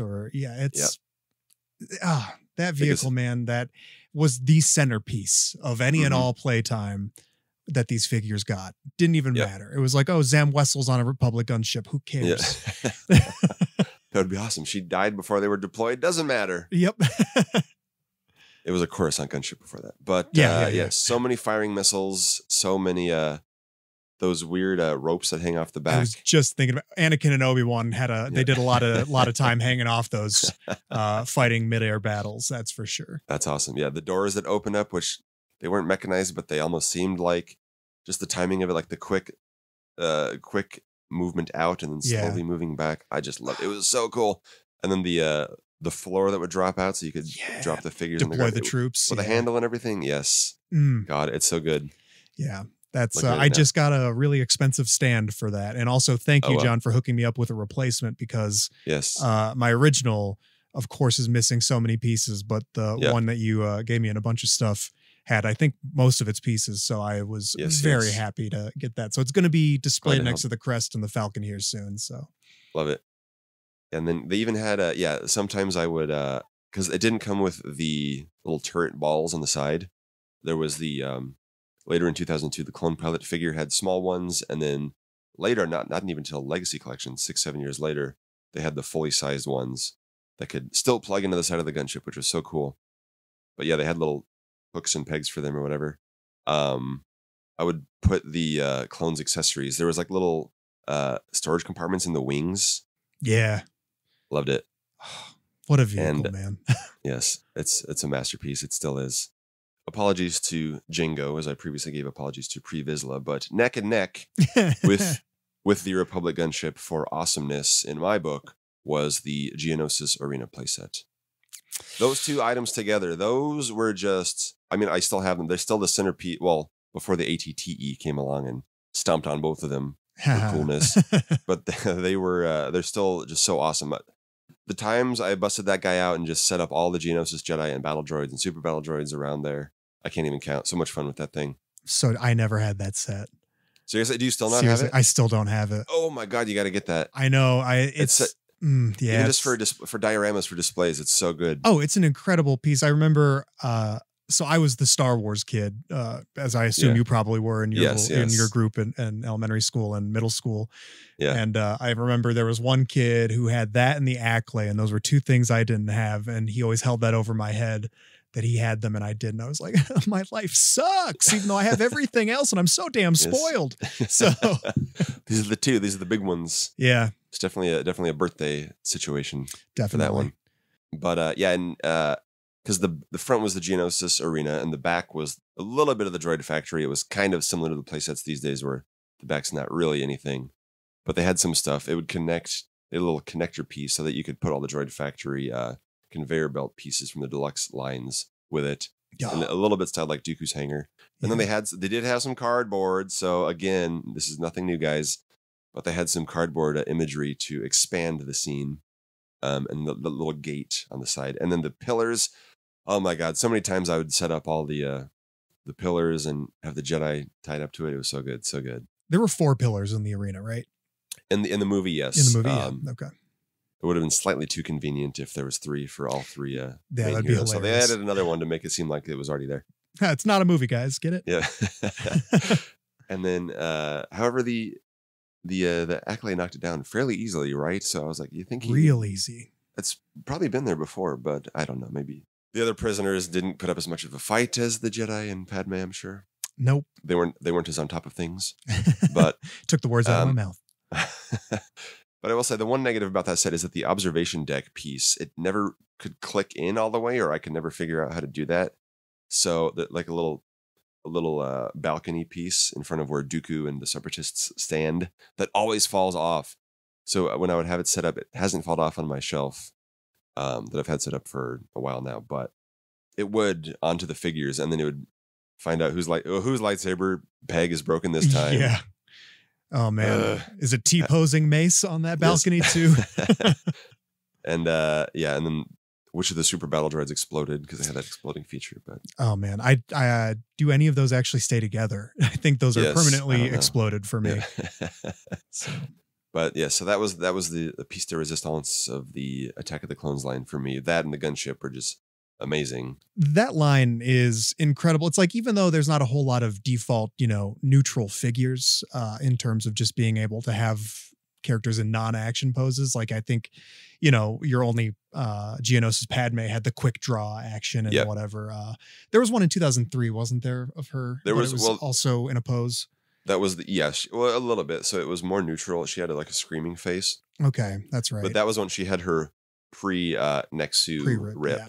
With I think they had the plastic. Was there a plastic poncho or head wrap? Plastic cape, and that the wrap was sort of flowing in the wind. Yeah, so similar to the secret ceremony Anakin we've mentioned. But those were all great things, and there was like the Anakin that came, the Tusken Camp Anakin in 2003. Yep. I know we're talking about 2002, but still, Tusken Camp Anakin was a little. I think that was 2002. Well, it was 2000 because it was in the more redesigned saga look. I thought Tusken Camp was a later 2002 figure, and then the Secret Ceremony was in the redesigned. Okay, so I'm thinking 2002. Then we're still good. The Tusken Camp one where he came with the little pieces from inside the tent, and he did the leg kick thing, whatever. But I loved that. That was my figure. default Anakin. Yeah, it was because he could hold the lightsaber with both hands. That was always my favorite Anakin of that time. Same with Jedi pilot. Yeah, Jedi pilot Obi-Wan, who could fit in the starfighter, and he could hold his lightsaber. Any Jedi character that could hold their lightsaber with both hands was the best thing ever for me at that time. I loved it. So yeah, I remember for Padme, I would try to because you'd rotate her wrist and then she would spring it back up to shoot. But I remember trying to click it down, or I would have some of those clear rubber bands and kind of tie it together. Down. Yeah. But yeah, that one, and then the Acklay battle, Obi-Wan from the next year, and then the Tusken Camp Anakin. Those are my 3 default action figures. Especially riding the Reek for all the arena scenes I would set up. Those got a lot of playtime. Yeah. That I'll have to dig it out when I post this episode. I'll find it. It's a picture of me from Christmas 2002. My dumb little 12-year-old self wearing Jango Fett blaster belt and a pile of Attack of the Clones figures and stuff that my mom got me, and my little beagle, one of my beagles at the time, smelling them. Yeah, dude, that I love it. Peak nostalgia for me, man. Hell yeah! So it was a great line, great time. Deserves to be celebrated. That's for sure. It was really the genesis of a lot of things we continue to see as the line evolved over the last 20 years. One thing we forgot to mention too was with the blaster effects, there was also the Jedi the lightsaber deflecting effect, which is something I would love to see reintroduced in the deluxe sets now. Because I loved and we talked about it on the most recent episode of the SWTVC podcast that we're on right now. I can't remember what show we're doing. Was it the most recent? On a recent episode? I think of the it was. show. Yeah, we talked about those blast effects and just the amount of life that it gives a display. Like these, not necessarily the action features, but all these action pieces and poses was. If I imagine posing the Jedi Arena or the Geonosis Arena set. It was just a moving piece of art with just all the characters in dynamic poses. So there's a little frozen in time where they're screaming or they're about to slash a droid in half, and the droid's malfunctioning and got the blue electricity on it. Or I remember, and all the Jedi had those crazy force effects. Yeah, some of them had the blaster effects, but Saesee had the a little explosion he could hold on to or something. Same, and so did what was it? I think Fiek Sirch, but at the time just Nikto Jedi. He had a swirly blue thing, and then the Plo Koon has like a blue spray or something. Yeah. He shook a soda can. Pepsi Blue, which was also new at the time. He was early 2000s, man. Extreme. Loved it. Oh yeah, or that little weird round lollipop thing that Mace had, like we mentioned earlier. But so much just fun stuff in that line. Love it. And then so for years, obviously the line was very prequel heavy, the 3 3/4 line. So with the Clone Wars line the next year and Revenge of the Sith, obviously, and then the Clone Wars, there's plenty of Attack of the Clones era goodness for many, many years, up through and including the planned and canceled 3D re-release in 2013. Which you saw, because they showed those at Celebration 2015? I think 2015. They showed Attack of the Clones a couple times, like internationally. Okay. And then, so Phantom Menace got a release in theaters, and I saw that a couple times. And then they played that at Celebration a couple times. And around the same time, so Attack of the Clones was supposed to come out in mid-2003, then Revenge of the Sith later, and then they announced at Celebration 2012 that they were both going to come out like within a few weeks of each other, and then everything was canceled that was even hinted about from Celebration 6. There was a little thing that went on later that year. So yeah. George decided, he threw his hands up and said, "All right, enough of this. Yeah. Not these complainers, these whiners. Someone else's problem now." Yeah. But the 3D release was shown, I guess Celebration 2015. So anyway, I saw Attack of the Clones. I have never seen Revenge of the Sith. They only played the 3D version. I've seen Revenge of the Sith. I was going to say, you should see that movie. I hear it's good. It's pretty good. Yeah. But I did not see the 3D version. They only played that at Celebration once. And I don't think they're playing them this time, but I would love to bring that back. But Attack of the Clones looked great in 3D. They really pushed it a lot more than a Phantom Menace. But they still had some great figures released for that. Like those Geonosis Jedi sets. I love the Legacy Collection Geonosis Arena Showdown sets from 2009, 2010. There were 6 Target 2-packs every year. Those are little tubes? No, they had the Order 66 tubes. Oh, okay. And then it was the spiritual successor to those, the same year. But they were like boxy. So if you put all the boxes together, it formed like a semicircle. Okay. I remember those. I don't have any of those. I just have the Order 66 ones, which I just got a couple years back. So they're great. They're all great because it's another Jedi and a clone or a droid. I'm a sucker for anything Jedi. Any lightsaber wielding character. I'm just going to tip the hand and say that's what excites me the most about Star Wars. Yeah, so. It was so good. And because the original Attack of the Clones line had a lot of the masked Jedi, I guess. Mm-hmm. Alien Jedi, more interesting looking Jedi. So then a decade on, they were finally getting into all the just schlubby dudes and ladies that were in the background. The ILM employees. I was going to say the employees that just hopped in. Yeah. Swing a lightsaber for 20 minutes and you'll be fine. And you can really, if you pay attention to the background, you can really see that our lead actors really did put in the time to learn how to move like Jedi. Whereas if you're just thrown into it, it's not as easy as it might seem for some folks. One Attack of the Clones thing, I wish they would show this at Celebration, is the long rumored, never 100% confirmed, the footage of NSYNC playing Jedi. There's a Saturday Night Live sketch about that. Is there really? I don't remember that. I remember Chris Kattan is in it, and it's like we're going to look at the scene from the new Star Wars movie starring NSYNC, and it's them like all waving around lightsabers like, we're being attacked by clones. Yeah, it was so stupid, but I think that's a faded memory. I'm going to look that up too. I got to see it. Because I remember that was one of the things where it was rumored, and then employees they've just never shown it. We've finally seen the droid control ship scene, all the deleted scenes that we heard about for years, but never those. And then one of the members, Chris Kirkpatrick, my older sisters were huge NSYNC fans. I was a Backstreet Boys boy at the time. Same. But that's just like peak early 2000s. I need to see NSYNC with the Padawan braids swinging those lightsabers, maybe at this year's Celebration. Yeah, but that would be a nice 20-year anniversary gift, huh? And we get full figures of them as well. If it doesn't happen, Kathleen Kennedy is to blame. It's her fault. She hates Star Wars. George Lucas would never do that, even though he hired Kathleen Kennedy to follow. Shut up. It's prequels erasure, I tell you. Yeah. But anyway, so Attack of the Clones still got a lot of great figures and updates throughout the years. And since we are on SWTVC, the Vintage Collection, I wanted to run down the Attack of the Clones vintage collection figures that we've gotten. Not as many as I would have thought, but not as many. I think 1, 2, 3, 4, 5, 6, 7, 14 single card figures so far. We haven't gotten a single new one in Vintage Collection 2.0 until the Anakin that is coming soon. We've gotten repacks. There have been 0 new prequel figures since TVC came back, correct? Well, I mean, there was the 41st Elite clone, which was new to the line. Well, yeah. Not a figure, not a character figure debut. Yeah. I mean, the Vintage Collection could use more of those in general, but outside of new media. But that's a conversation for another episode. For sure. So the Attack of the Clones figures include... Here's the part where we just read lists, which is everybody's favorite. The most thrilling part of the show. Sonic charges or seismic charges are my ASMR. Yes. And then this list thing is the ASMR for some of our weirdo listeners. You know who you are, and I appreciate each and every one of you. Yes, we love you all. VC29 Kit Fisto. He's on the fence because it's really a Revenge of the Sith figure, but he was packed on an Attack of the Clones card. Supposed to get a second one on a Revenge of the Sith card. Never happened, but he appears in the back of the Obi-Wan card. One less variant to hunt down, though. Thank God. Yes. So, actual Attack of the Clones figures. VC30 Zam Wessel. Great figure. She had the alternate heads instead of the little mask that the second 2002 one had. VC31 Obi-Wan Kenobi, which was just repacked and repainted and given a better robe.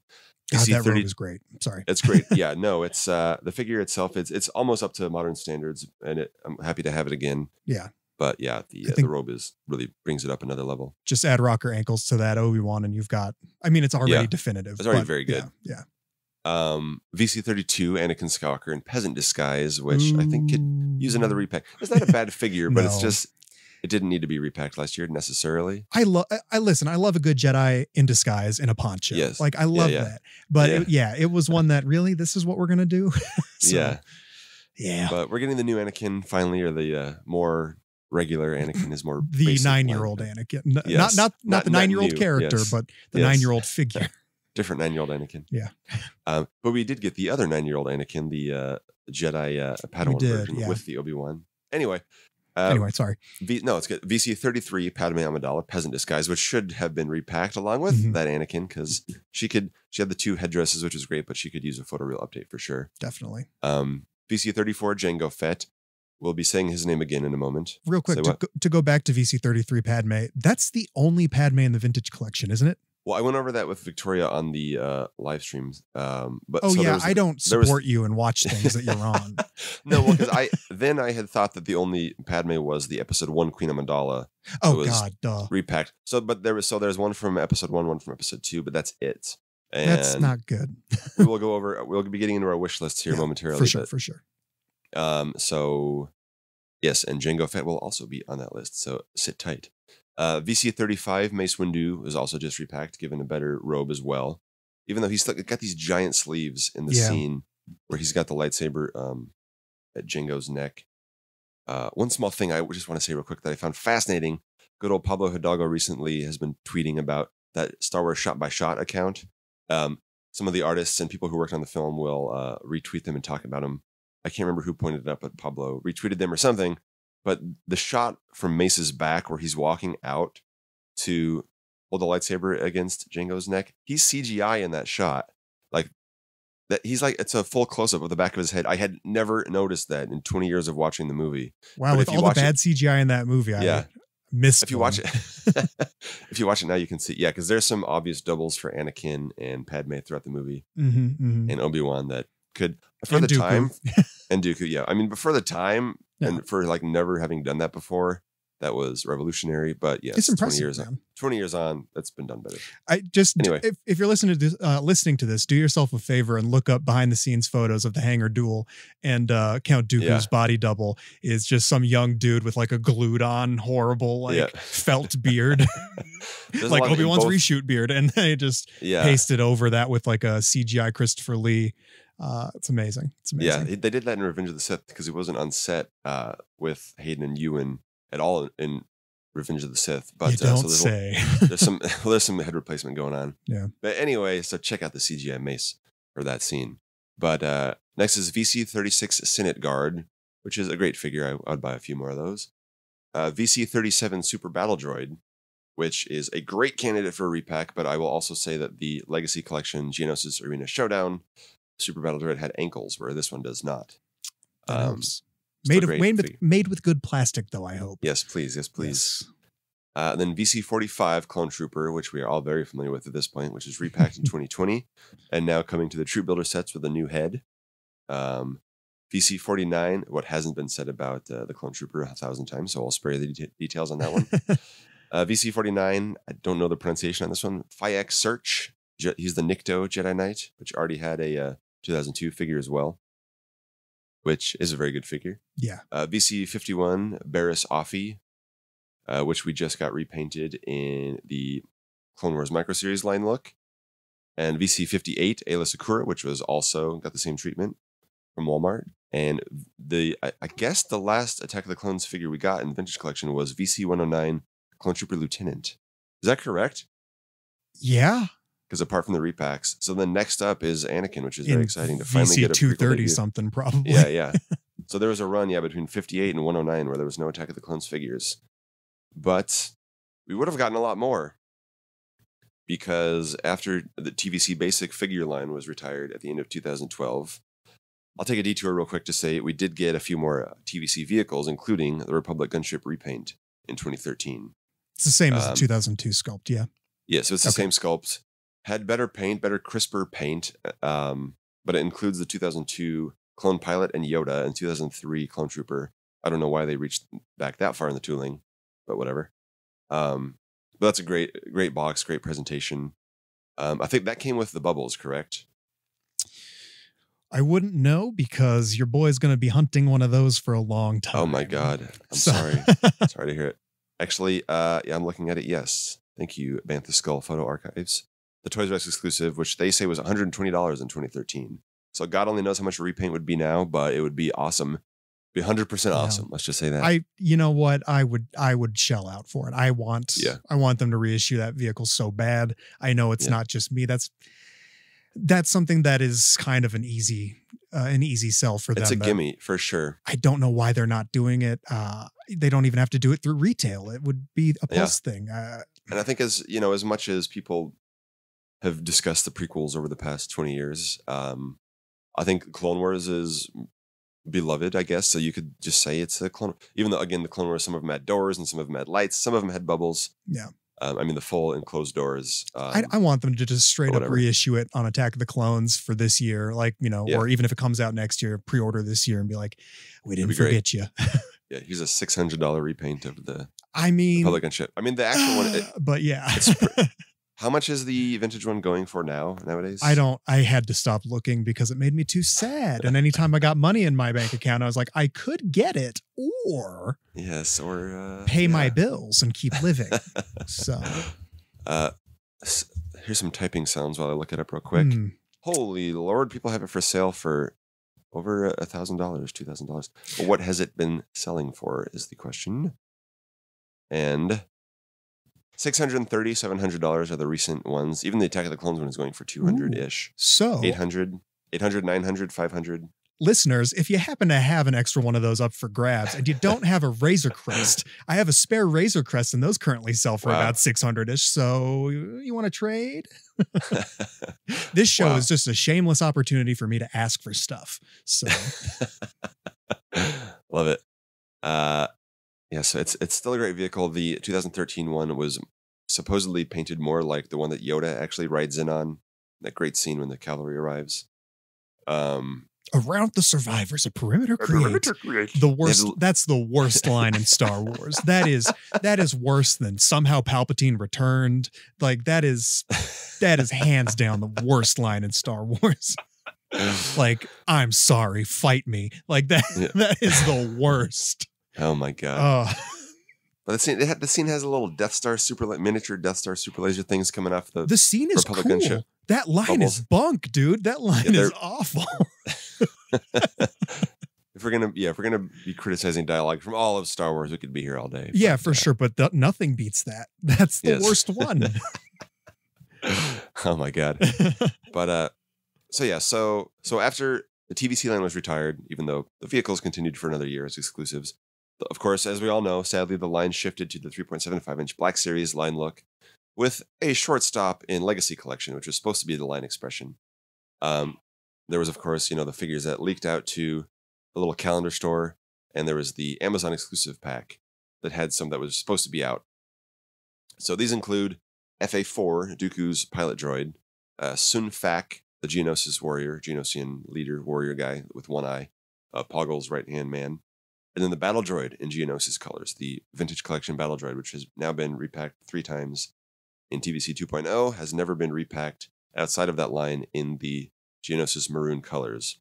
We got 90% of the way there with the Clone Wars version, but it doesn't have a lot of the silver, detailing that it deserves, or even some Geonosis rust dust. Yes, that's one of my top most wanted repaints. I know we've got a lot of battle droids. Hey, I will never say no to battle droid repaints if they use sturdier plastic, but otherwise, I don't want to see any more battle droids using that buck. Well, because this more recent guy, the Micro Series guy, has been standing strong. One of mine is starting to slowly go, but that's because I have their poses just a little too cool. So they can't be too cool. Yeah, just battle droids can never be too cool. Yeah, exactgy. But they peaked in the Naboo fields when they all were in formation. They peaked when they lost to the Gungans. Yes. Hey, General Grievous lost to the Gungans too. They still got a grand army. Let's just say that. Hey, but Dirge and Ventress beat the crap out of the Gungans in the comics. So that was grim. That was the grim dark. Oh, you don't like Gungans? Well, Dirge is the cool new guy on the block. I'm surprised Dirge didn't have a skateboard at the time. But who's to say he didn't? Yeah. Quinlan Voss did in the figure line later, but yes, he did. Anyway. 2 more battle droids I want real quick, I'll say, that are very prominent in episode 1 and 3 are the security battle droids with the maroon on their shoulders and the pilot droids with the blue on their shoulders. So get them in a pack, but get the Geonosis ones out first. Yeah. So in addition to those figures that just missed out on vintage cards were all the Black Series figures that also just barely missed out on getting vintage cards. And some have gotten them since. I guess actually looking at the list, none of the Attack of the Clones figures have. Several of the other ones have from Empire Strikes Back and Revenge of the Sith, or maybe not actually. And the Clone Wars Rex. Yeah, the Clone Wars Rex. Some of those later on figures that were not so hot. The Jawas. Jawa, one of them. Yeah, Han and Bausch Leia and that kind of stuff. Yeah, but from Attack of the Clones, we got number 1 Padme Amidala in her Geonosis look. She would be so awesome. She would be great to get on a vintage card. I think all of these would be great on a vintage card. I'll just say that as a blanket statement. Yes. Vintage cards are still a thing, but it's sad to say. You'll be hearing more about that soon. Don't worry about it. Oh, boy. And then number 2, Clone Trooper Sergeant, so yes, we're getting another crack at the blue lieutenant here very soon. But not, and the green sergeant just missed out. Still do not have the red captain and yellow commander. We were talking about them a lot in the last episode. Number 3, Anakin Skywalker Padawan, who is finally being repacked this year on a vintage card with photo reel and his unique cloak from the film. Cannot very, wait. Very excited about that one. Yeah. Number 8, Clone Pilot, which was on the VC-45 body as well, but got a cool new helmet sculpt. We've seen many of that Clone Pilot over the years, but that's a great one. Would look awesome on a card. Number 9, R2-D2, which had the booster rockets. Yes, actually, I said it had been repacked on these notes, but I am lying to your face because the Build-A-Droid one also later got jets to be added to the legs. Okay, and that one was repacked in like the Last Jedi line look, the Galaxy of Adventures line look. That's the one that was repacked in TVC without the booster jets, but with a bunch of dirt on it. I think I might prefer the Legacy Collection version, the Black Series version that was based on the 2005 R4G9. There's so many R2 units floating around out there. It's hard to keep them all track. I can't even pretend that I have any inkling of keeping track of R2 units. But it was a good figure for the time. But yeah, we've gotten a few other R2s with booster jets. Take your pick. I'd love the Droid Factory image on there where he's flying towards the camera. It's just goofy fun. Lock it up, John. Yes, I'm going to have to. But there's too much stuff going in the background, so that's why I haven't done it yet. But oh, sure. Yeah. Good excuse. Yeah. Well, it's too much work. This is always my excuse for this stuff. But work. Yeah. This is Star Wars, man. Get serious. This is priority. Oh, my God. I'm sorry. Number 10, a card I kind of did. Pablo Jill, which was a great figure.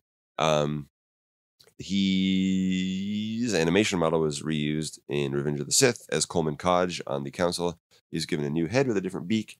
I mocked up that card because it's the only Jedi Council member we have never gotten as a figure. But we did get Pablo Gil, which is basically the same thing. And that's a big, beefy guy who's awesome. And then the final one was number 11, Luminara Unduli, who was just repainted for the Clone Wars look. We haven't gotten Luminara in the vintage collection outside of that in a regular Attack of the Clones or Revenge of the Sith look. We got the Clone Wars look, so that's something. But that is a really good figure. So it's a very good figure. Yeah. Her head... minus the headdress, not really being easy to pose, but yeah. Yeah, so glad it... So we've gotten a few Attack of the Clones adjacent items, those Jedi ladies in the Walmart Clone Wars line. And then we've gotten a few other Jedi repacks, Obi-Wan, Mace, and finally Anakin. And the Clone Trooper build-up pack. Not really for Attack of the Clones 20. Attack of the Clones 20th anniversary, AOTC 20, if you will. But it's something. It's better than nothing. Yeah. I don't know. I would love if they put that little Attack of the Clones anniversary logo on that pack, but it would screw it up. I could have done without the Lucasfilm 50th anniversary line look, but that's fair. It put it as a sticker on the bubble. I would love it. Yeah. So yeah, what are our wants? I'll say, I asked you a question, then I'm not going to let you answer. No, go for it right now. But so of course, as we talked about 1,000 times, we did the March Madness this past year, SWTVC March Madness. From the fan submissions that were decided, of course, we had submissions from all corners of the Star Wars galaxy. From all corners of the galaxy. The number one of most wanted figure going into the tournament, of course, was Count Dooku. He is perhaps the most glaring omission from Attack of the Clones. I know he's been on yours, and my personal wish lists for a long time. Yeah. For Attack of the Clones. But I have a list of, again, I'm going to count again, 1, 2, 3, 4, 5, 6, 7, 14 Attack of the Clones figures. There were there were a lot more than that, but here were the top vote getters. Some of them were too low to get on, but starting from the bottom, not the very bottom, but the bottom of this current list that I made up arbitrarily.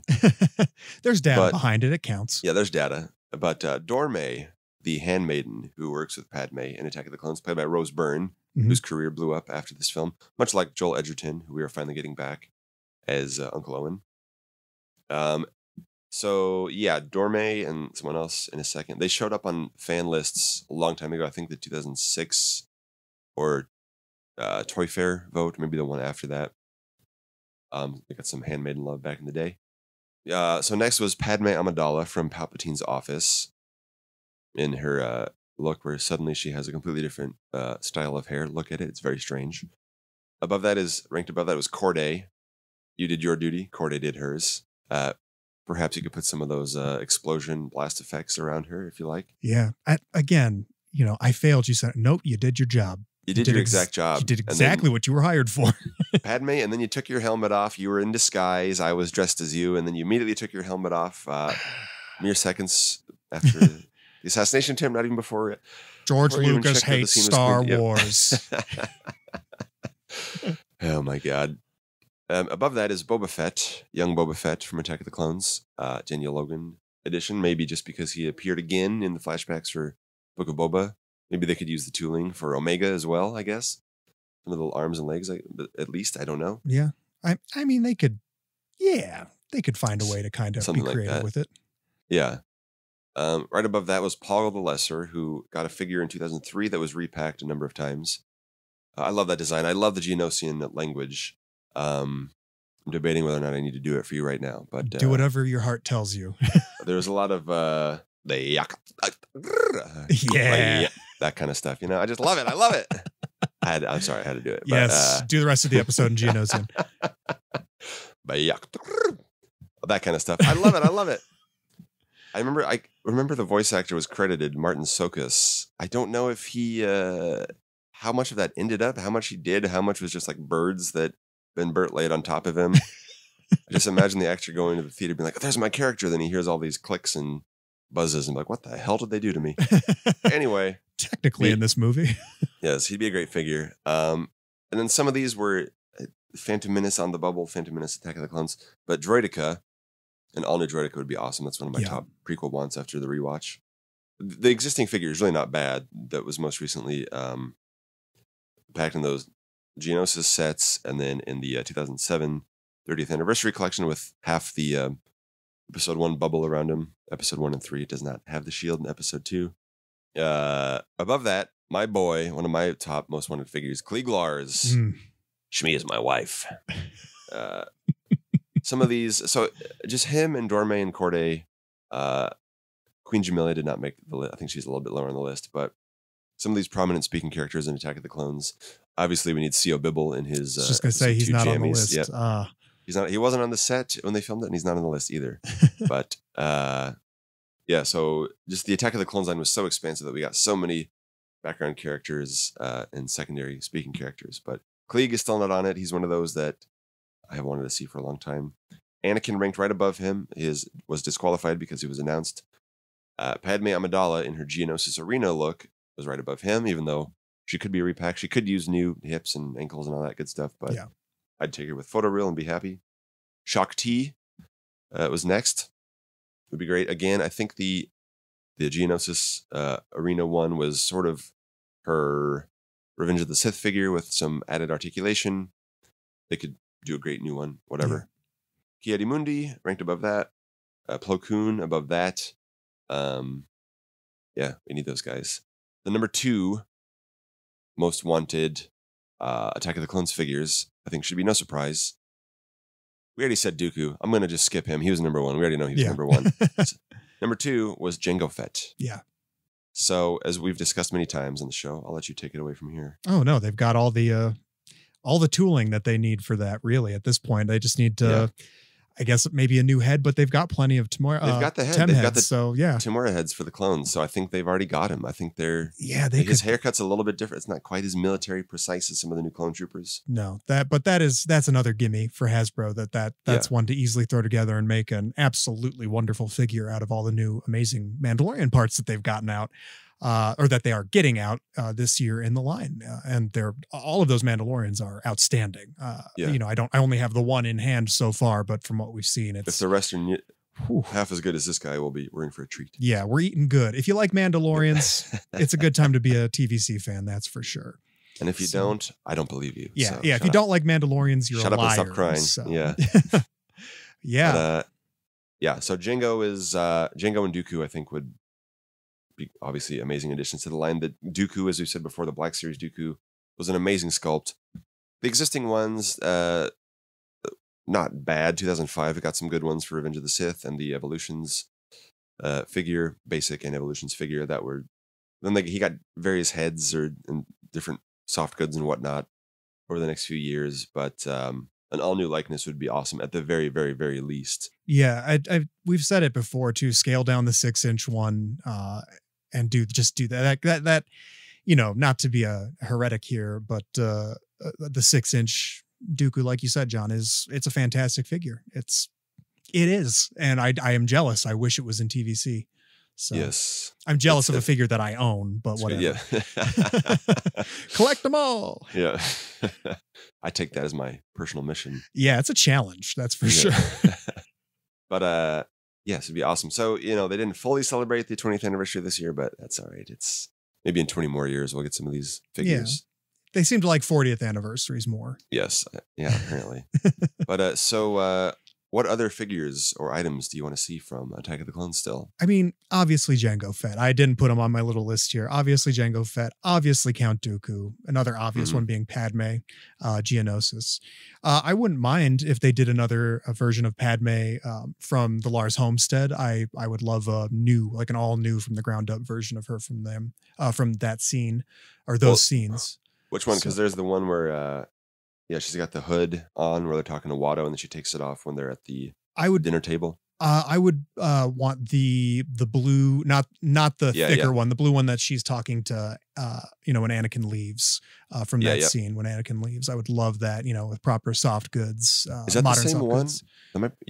There's the one where he comes back and he confesses to killing everybody. Yeah, that's where it's romance. But I love that look, and that'd be great. Yeah, there's a lot of great Padme look. It's like, I want them to just really kick out a bunch of Padme figures. We're overdue, so give an evolution set. Would love that.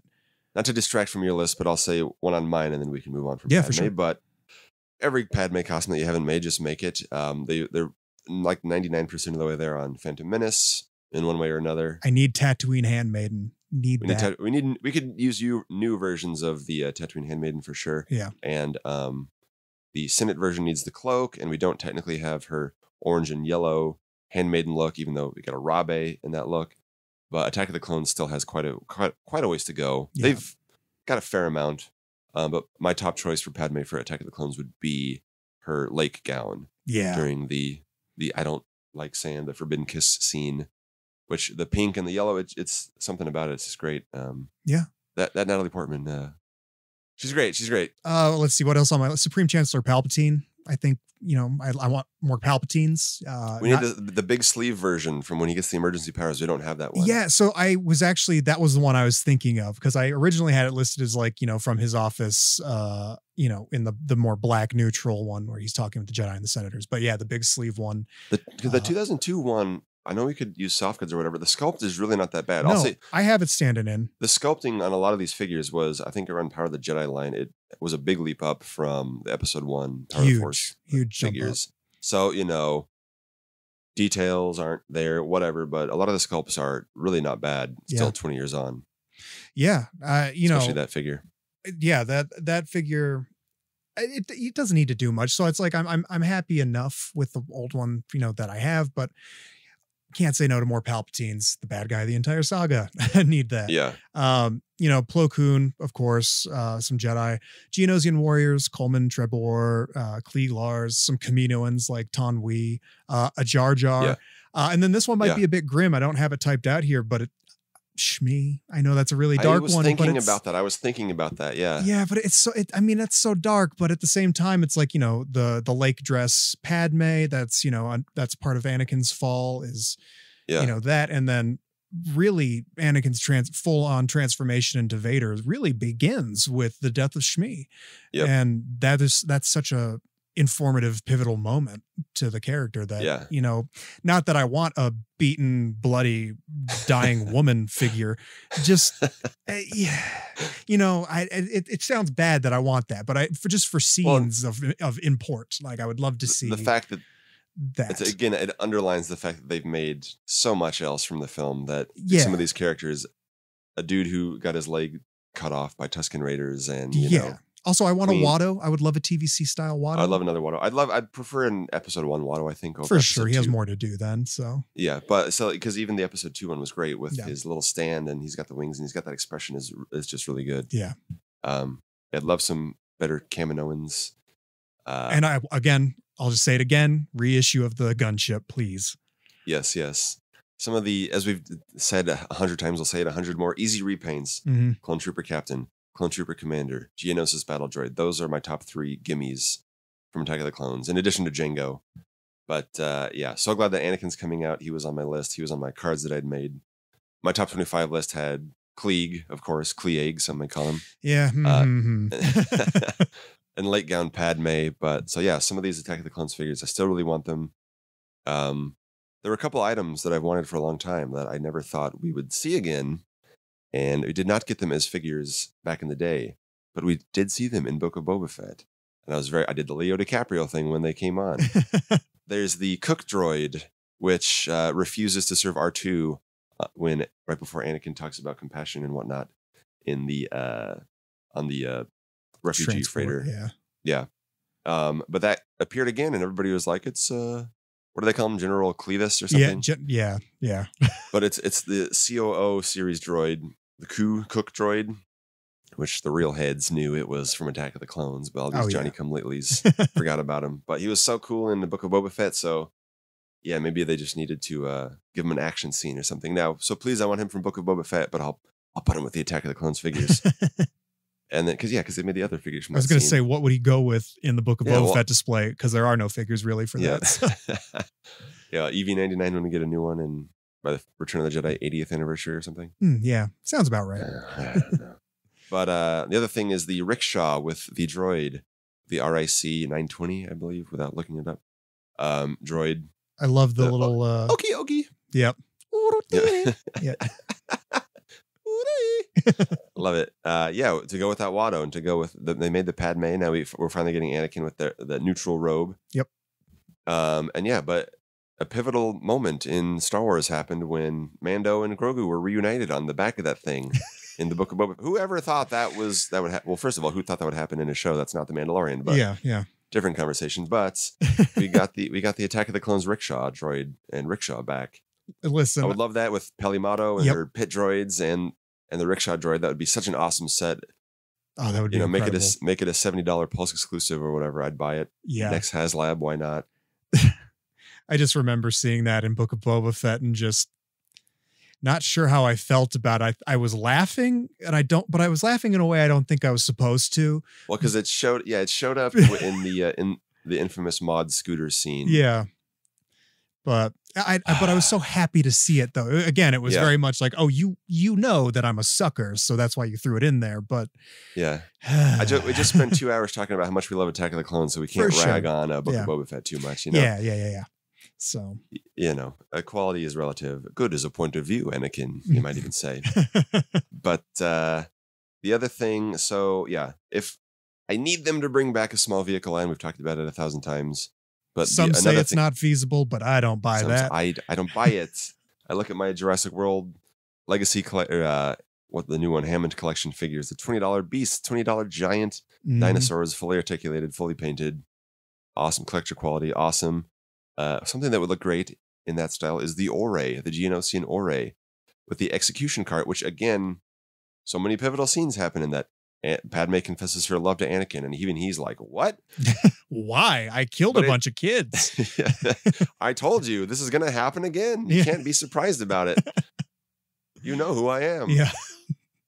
But she's like, "This is dependent on us dying in about 5 minutes," and he's like, "No take backs." We'll see. Yeah. That's really why they stuck together, because she couldn't really back out when she told the very powerful psycho that she loves him. Yep. Oh my God. But I do love the scene after that where they're kissing and then you push out from that little room into the arena. And first of all, you got the little Geonosian there. My throat is shot from the concert the other day. But when they go out in the arena and then the love theme, the Across the Stars is blaring, and you see all the creepy Geonosians coming in, and their fate is sealed, and stuff is about to go down. I love that scene, love that moment. And it happens on the execution cart with the Ore. And then later, awesome hero moment for Anakin and Padme, where he's in the Geonosis execution cart, just slaying battle droids with his awesome green lightsaber, and Padme's just being a boss, shooting people, shooting droids, riding the in way Ore. over her head, still just doing. Yeah. Yep. She doesn't care. She doesn't have a fear in the world. Then they tie their little aggressive negotiations quip back. Yes. Do you call this a diplomatic solution? No, I call it aggressive negotiations, as they're defending themselves in the overturned cart. 3 great moments that happen in the movie. Still need that execution cart. We have all the other creatures to go with it. Of course, we could have new versions of all the stuff we talked about: the Acklay, the Reek, the Nexu. For sure. I think the existing ones are great. I'd love to see the Ore and the execution cart. Those are my top most wanted Attack of the Clones items. I agree with that list wholeheartedly. There's a ton of mileage to be gotten from the prequels in general, but Attack of the Clones especially. I wish that they could have dedicated a bit to it this year, but granted, with how anemic the offerings can be and the amount of new media we have, it's hard to balance it. So hopefully as we move forward, we can see it start to, expand a little more, as we've been seeing progress made over the last couple of years. So that's encouraging. It's good. Yes. And, even they've said on Q&As and whatnot that it's the trade-off of, when the prequels were coming out, it was just one movie even in the original trilogy, but it's one movie every 3 years. Yeah. So then, which on the one hand, it's, it's great to have all this new Star Wars content now, which is awesome. And every few months we get to get hyped up about something new. But on the other hand, we don't get those years in between the movies to really dig in and get all the figures and the books and the media and the stuff to really live in that universe, live in that world, live in the world of that movie or show for a few years, and really dig deep into some of these more obscure choices. Now we're begging for a Boba Fett from a show about Boba Fett. Yeah. We're waiting. We haven't got an Obi-Wan announced from the Obi-Wan show. No. But not to end on a sad note. But so it's a trade-off. So, we've got a lot of great Attack of the Clones stuff. So I'm very happy with what we have. Would love some of these items we talked about. And got to go play with my Attack of the Clones toys. Yeah, you've inspired me. I think I'll get the gunship placed on that stand today. So, awesome. Well, any clothing thoughts? Clothing thoughts? Yeah, I have. Yes, I'm very excited to get the Anakin robe. So. Yes. I was going to say most of my wardrobe is Star Wars related, and my most worn hoodie is I don't like sand. So yeah, it's a good one. I do got to get those Attack of the Clones 20th celebration shirts. I think might be pre-order only. I'm not sure. Those are some clothing thoughts. Another shout out to my cousin. She got me one. Yeah, love it. So yeah, if those of you out there, please drop us a comment, send us a message, whatever. If you listen to this and had fun and you have fun memories about Attack of the Clones, please jump in and join in the conversation over on Instagram.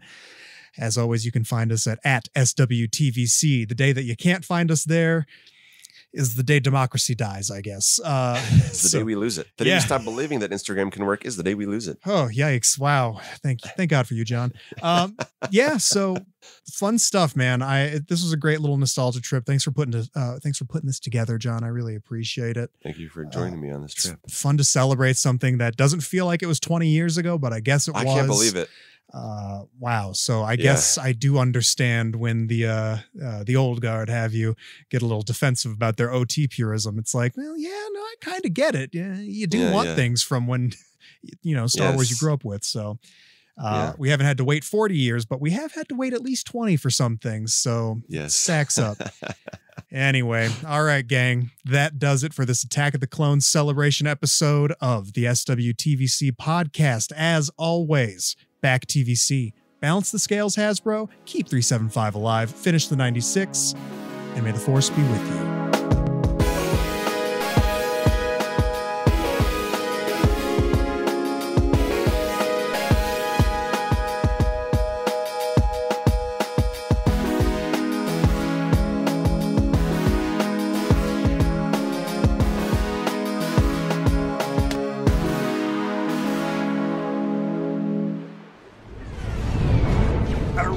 Survivors and perimeter create.